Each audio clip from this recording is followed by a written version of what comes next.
Hano ni kuri Yellow Stars TV nk'uko mubimenyereye, ni channel ikunda guca ibintu by'imikino n'imyidagaduro itandukanye. Muri aka kanya twasuye itorero bigaragara ko ari itorero ribyina imbyino za Kinyarwanda.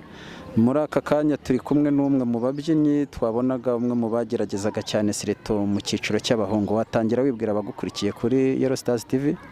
Murakoze, amazina yanjye nitwa Tuyishimire Metusera.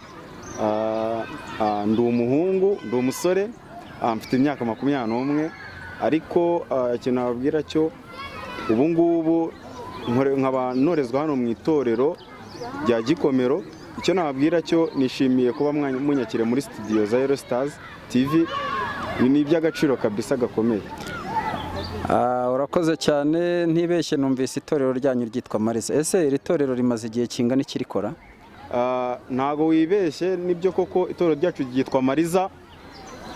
Icyo nakubwira cyo imyaka rimaze ntago ari mike cyane, ni imyaka isaga imyaka 10. Ubwo urumva ko byanze bikunze ni itorero rimaze kuba ryafatisha cyangwa ryayobora hano Gikomero. Ni itorero rikomeye, ariko aka kanya dusa nkaho turi muri practice yo kwiga ibindi bintu bishyashya. Murakoze. Uko tubibona nk'abantu twageze kuri tere y'aho murimo murakorera, turabona hari ibintu bisa naho ari bishyashya, turabona hasa n'anyuranamo umutoza, biragaragara yuko musa n'abakibwirana. Ese umutoza mufite asanzwe abakoresha cyangwa ni ubwa mbere mu mubonye? Murakoze. Umutoza dufite ni mushyashya, ntago asanzwe dukoresha, twe dusanzwe dukorana n'undi ariko ntago ahari. Ariko umutoza dufite nyine ni mushyashya, hari ibyo arimo aratwigisha bishyashya tugiye kuba twakongera kugira tugire innovation mu mbyino gakondo z'umuco nyarwanda, kugira ngo tubashe kuba twazamura umuco wacu aho dutuye ndetse n'aho dukomoka ndetse n'ubwacu. Murakoze cyane. Mu ntangiriro y'ikiganiro tubwiye ko mumaze hafi igihe cy'imyaka 10. Byumvikane ko mushobora kuba mufite ubumenyi buhagije ku bigendanye n'iyi mico, nk'uyu muco wa Kinyarwanda, by'umwihariko izi mbyino za Kinyarwanda. Nagira ngo mbabaze by'umwihariko niba mumaze igihe cy'imyaka 10, birumvikana yuko mufite experience ihagije. Iyo mubonye nk'umwarimu mushyashya, binagendanye n'ababaciye imbere, wenda wasa n'uducira ku mayange, nk'umwarimu mushyashya mu by'ukuri yaba yaraje akenewe. Ese biragaragara ko hari itandukaniro afite bigendanye n'ubumenyi mwari musanganywe. Nagira ngo se n'utubwira ishusho y'umwarimu mushyashya ikintu yabazaniye mu by'ukuri. Murakoze. Kuvuga ngo nk'uko bisanzwe, ntago umwarimu yaje ari mushyashya byanze bikunze ntago yaduha ibintu ngo tuvuge ko dusanzwe tubizi, ahubwo tubona hari ibyo dukwiye, hari urugendo dukwiye gukomeza gukora, kuko ubuvanganzo mu Kinyarwanda uko babivuga bugizwe n'ibintu byinshi cyane bigiye bitandukanye, kuko uhora wiga ukibutsa n'ibyashize. Rero kubona umwarimu mushyashya ni amahirwe, n'ikintu gikomeye cyane, kuko umwarimu mushyashya ntago byanze bikunze ntago wasanga ibintu byose akwigisha ubizi. Murakoze cyane. Turimo tugana ku musozo kuko turagira ngo tuganire na bagenzi bawe. Ndabona mu itorero ryanyu ikigaragara cy'abakobwa nibo benshi. Ese ku ruhande rw'abahungu, ku munsi wa mbere mwakiriyeho umwarimu mushyashya, ese ntabwo mwabimenyeshejwe? Ese abahungu musanzwe mubizi? Mu by'ukuri sa n'uduha ishusho kuri icyo kintu. Abakobwa kigaragara cyo urabona ko bitabiriye ari benshi, ariko mu busanzwe ntago bivuze ko abahungu baba badahari. Ubu ngubu abahungu usibye ko hari abagiye batanga impamvu, nkanjye ubu ngubu navuga ko mbahagarariye, babanje gucira mu mayange abakobwa, ariko abahungu n'ubwo wenda batari bahari, byagaragaye nabi, ariko ntago bivuze ko kuba batari bahari nyine dushobora kuba twize. Ariko abakobwa ibyo babifashe, ariko abahungu kuba badahari ntago bivuze ko batari babizi cyangwa hari ikindi kintu, ahubwo bagize impamvu. Urabona nk'ubu ngubu turi abahungu bagera muri 3 bonyine, nanjye ndimo, abandi bagize impamvu, hari n'abo tutazi impamvu zabo, ariko abafite impamvu zo zirahari, zirumvikana. Ariko abakobwa nyine urabona ko bitabiriye ku kigero gihagije, abakobwa basanzwe baturusha. Murakoze. Ikindi kintu kirasa n'ikibazo gikunze kwibazwa ku bantu batari bake, ibi bintu by'itorero rya Kinyarwanda muri rusange, ushobora nkawe tugize amahirwe tukagusanga ubirimo kandi urumva uranabikunze, ubimazemo igihe. Ubundi nk'abantu batazi ibyo ari byo nk'ibi, ushobora kutubwira mu ncamake bimariye icyo ababikora? Murakoze. Ubundi icya mbere, itorero ni ikintu gikomeye cyane ku gihugu, ku banyarwanda, cyane cyane nyine ku bagituye. Ni ukuvuga ngo itorero nkanjye ubu ngubu aho tugeze aha ngaha, nabajije kugira amahirwe yo kuba umutoza mu banyeshuri barangije kwiga mu kwigisha imbyino gakondo n'indirimbo gakondo z'umuco nyarwanda. Ikintu rero bisigasira, icya mbere harimo gukunda igihugu, gusigasira umuco wacu ndetse no kuwukomeraho. Ubu ngubu itorero niyo mpamvu turishyira imbaraga zikomeye cyane kuruta ziriya mbyino zindi zigiye ziva ahandi hagiye hatandukanye. Twebwe ikintu cya mbere twimakaza hano igikomero nk'itorero Amariza, twimakaza umuco nyarwanda tukabigaragariza mu itorero. Tugana ku musozo, gira icyo utangariza abagukurikiranye, ugire ubutumwa ugenera by'umwihariko bagenzi bawe bari mu itorero cyangwa se n'abafana banyu n'abakunzi banyu muri rusange basanzwe bakurikiye itorero ryanyu.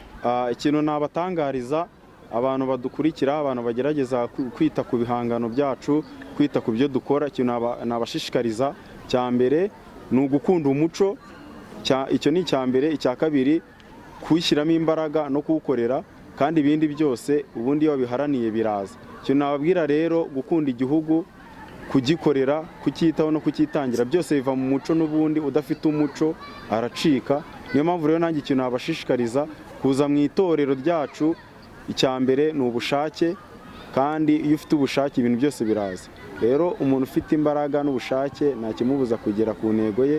Icyo nababwira cyo gukunda umuco ni ihame, kandi nabyo bintu dukomeyeho twebwe twiyemeje nk'itorero Amariza igikomero.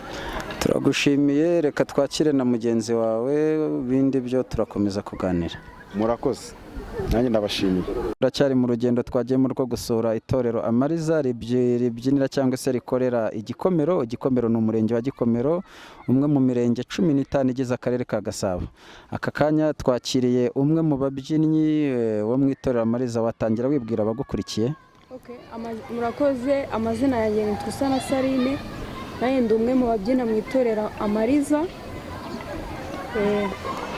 Arine, urakoze cyane kutwibwira. Mu kanya mugenzi wawe tubanjirije atubwiye ko mumaze hafi imyaka igeze mu 10 mukora, ariko by'umwihariko ku ruhande rwawe tubonye ibintu wakoraga mbere byasaga nawe urengeje n'iyo myaka. Ahubwo mu by'ukuri ibi bintu bya kinyarwanda byakujemo bite? Umazemo imyaka ingahe ku ruhande rwawe? Ni imyaka 19 gutyo. Imyaka 19? Ubu ufite imyaka ingahe? Imyaka 19 ni ukuvuga wavutse? Navutse nyine mbikunda, mbikora, mbona abandi babikora, nanjye nkumva ndabikunze, then nkabyigana. By'umwihariko mu gihe watangiye kwinjira mu itorero nyirizina, umaze igihe kingana iki winjiye mu itorero? Ni nk'imyaka 8. Mu kanya mbere y'uko umutoza aza twasanze ari we wasaga n'urimo uratoza bagenzi bawe. Mu by'ukuri nk'iyo experience ufite, ubwo buhanga ufite, icyo cyizere wigiriye gituma ushobora kwigisha abantu twabonye cyane ko benshi twanabonaga bakuruta, mu by'ukuri icyo cyizere ukivana hehe? Icya mbere ni ukubikunda nyine, ngenda bikunda, ngira na morale yabyo, ndabikunda cyane nyine ku buryo nabona ku mateleviziyo se nkabona babibyina, nyine nkunda kubireba cyane. Iyo mbireba rero bintera nyine kwigana ibyo bakora. Turacyari kuri Rostars TV, nk'uko mu kanya twari twakiriye ababyinnyi dusanze mu itorero Amariza. Muri aka kanya turi kumwe n'umutoza wabo.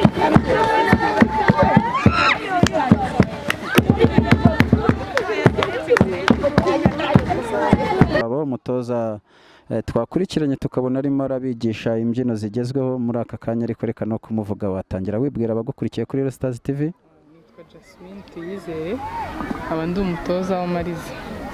Urakoze cyane. Mu by'ukuri twabonye ibi bintu nubwo abenshi babikerensa, ariko birakomeye cyane. Nkawe biragaragara yuko ibi bintu ukora bikurimo pe. Ushobora kutubwira mu ncamake experience ufite kugira ngo ugeze ku rwego rwo gutoza itorero nk'iri? Ntabwo ari ibintu biba bikomeye, just kwiga. Nanjye ndakiga, nubwo ntoza nanjye ndacyatozwa, ariko kubyina ni byiza cyane, biraryoha. Ntabwo nakubwira ngo umazemo imyaka ingahe kuko ni myinshi cyane, kuko njye natangiye kubyina mfite imyaka 8. Urabona ndashaje. Kuva ku myaka 8 kugeza ku myaka tugenekereza ko ufite aka kanya, birumvikana ko waciye mu matorero menshi akomeye. Watubwira nk'amatorero nkangaye wenda waba waranyuzemo? Nabyinnye mu Rugangazi, Butare, muri Mize, ubu nkaba ndi mu Nkumburwa z'Ubwanacyambwe. Ntabwo dushaka kugutindana kuko ndabona hari ababyinnyi benshi cyane bashaka kuza kuri kamera kugira ngo tubone n'umwanya wabo, ariko mu gusoza dushobora kukubaza ngo ese iri torero mu by'ukuri Amariza ukurikije amatorero twumva akomeye cyane wanyuzemo, ukareba aba bana uko basanze, urabona mu by'ukuri nk'ikintu babura, nk'ubujyanama wabahereza apari yo kuba ugiye kubibigisha ari nk'ubuhe? Abana barashoboye cyane, icyo nzabafasha ni ukugorora umubyimba kugira ngo barusheho kuzamura ibyo bafite. Arakoze umutoza w'Amariza Jasmine, ariko tutaramurekura twagira ngo ugenere nabyita abakurikiranye New Stars TV muri rusange, yaba abakunzi b'imbyino za Kinyarwanda, yaba se abadukurikira mu yindi myidagaduro iyo ari yo yose, nk'ikintu watangariza kigamije kugira ngo use n'ukundisha abantu benshi kuyoboka izi mbyino za Kinyarwanda. Murakoze cyane, gakondo ni nziza cyane. Icya mbere ituma abana batajya mu ngeso mbi, icya kabiri batuma biga byinshi kuko ntago umuco ari ukubyina gusa, bigamo ibintu byinshi cyane. Nashishikariza ababyeyi kuzana abana bakiga bakabikunda kuko biraryoshye cyane cyane. Ariko hari abantu bibaza ngo ese ibi bintu nabyo abenshi ko bajya bibaza se ni ukubyina biri aho, cyangwa rimwe na rimwe umuntu abyinjiyemo akabikora kinyamwuga bishobora no kumugeza ku nzira yo kubona amafaranga? Cyane rwose, kuko ntabwo tubyiga kugira ngo tujye kubibyina mu rugo cyangwa mu byumba byacu. Ibi bintu bigira akaryo, niko babyita mu Kinyarwanda. Donc byakugurira isabune, byakwambika, byakugaburira, sometimes bikanagutunga. Reka tugushimire.